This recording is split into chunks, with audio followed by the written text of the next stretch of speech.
mutule mwebale mbadde sijja kusobola kwogera nga waliyo ebidongo ono yabisobola nsanyusa nnyo okujja wano Pastor Wilson Gembe mwagala nnyo okusooka mukoddomi wange mukyala wange ali awo Wambogo ate akola omulimu munene nnyo okukumaakuma abantu abo bonna n'okubakwasa ekkuba eddungi namukyalirako ennansa tusaba ffenna era netusabika nnyo kyasinga okwewuunya lwokuba ffenna tuva buddu naye nze nesaali munaku naye Katonda atubeera ebbanga lyonna era tumwesiga era nsaba mmwe abalokole bonna abali wano musabire nnyo Ssaabasajja Kabaka ate naffe abamukwatizaako naffe mutusabire era nsanyuse nnyo okujja ku konsati eno boomeddwa nnyo naye nga bulijjo ebibazo nakiri byonna n'ebyobuulire ebyo mbigoberera mbyagala omanyi ojja mu konsati ne bwebanga eno ey'abalokole tekyagala kwogera nnyo n'olwekyo kagende ntuule bwomerwe endongo Katonda abakuume nange tweyaziza nnyo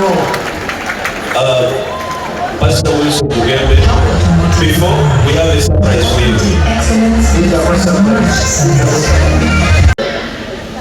Okay, so we don't go to Tato yoweto tabimanyinnyo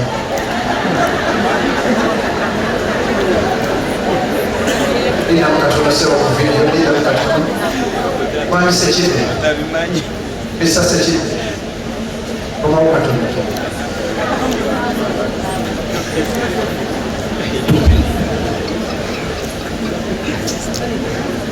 yes jagadde abantu bamulabeko ono ye Kano Sekide Robert Seroma Christian School Seroma Hardware omwami ono ye muntu eya ne mukyalo we at Margaret be bantu abansanga eyo mukyalo ebanzaala nakimange wuwe emmere ey'okulabirira abaana sebo maama Dr. Latwine omwami ono n'ennyumba ye balabiridde Abannayuganda bangi nnyo balina abaana ab'omubiri n'ab'omwoyo abamu okumumina n'eddwaliro lyemugendako awo ewali ekizimbe ekipya baliyita AMC erongoosa abakyala nzeka banongozeza mukyala nalwalawo Dr. Basimbina yali abakyala Dr. ono Kano yampanga emmere akawunga k'abaana okumala emyaka 10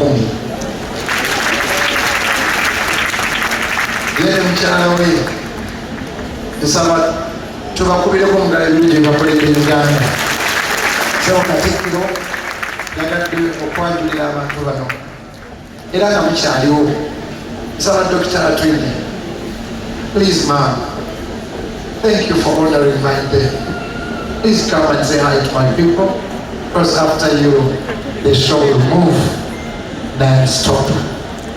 Dr. Diana Latwine.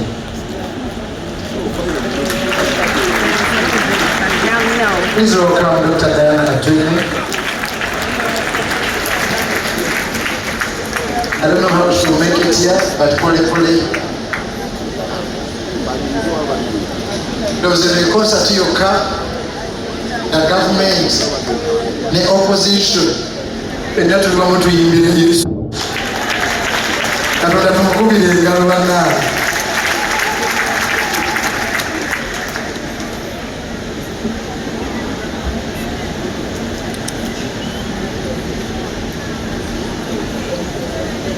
Dr. Latwine, and thank you for honoring my day. Please, Buza Kumani.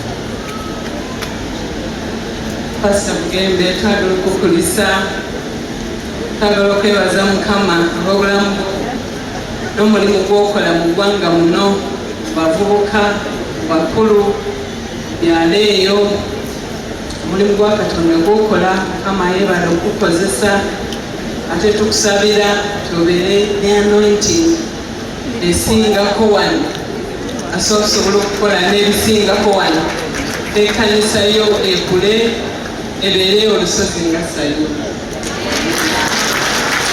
So for me, I brought my contribution, and we continue to pray for you, that God blesses you. And thank you so much. I couldn't miss this. I wanted to be in Angola, but God gave us a good victory. 3-0. Uganda won. So what a day. As we are celebrating your day here, we got celebration and win, a big win, 3 out of 0 in Angola. Praise the Lord.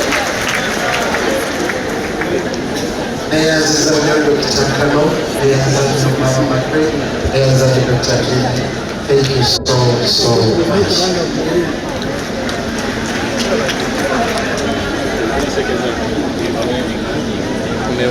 And finally, on behalf of all the speeches today, Honorable Dr.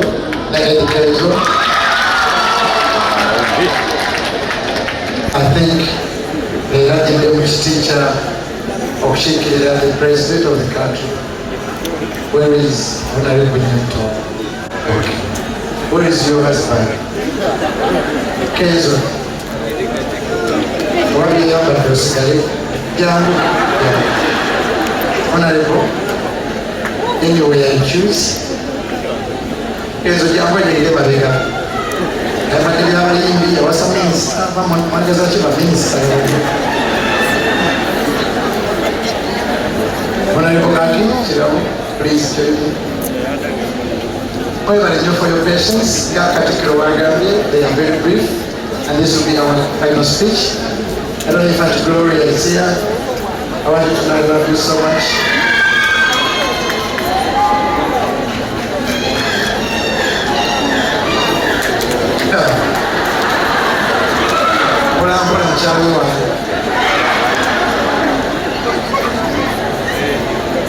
That is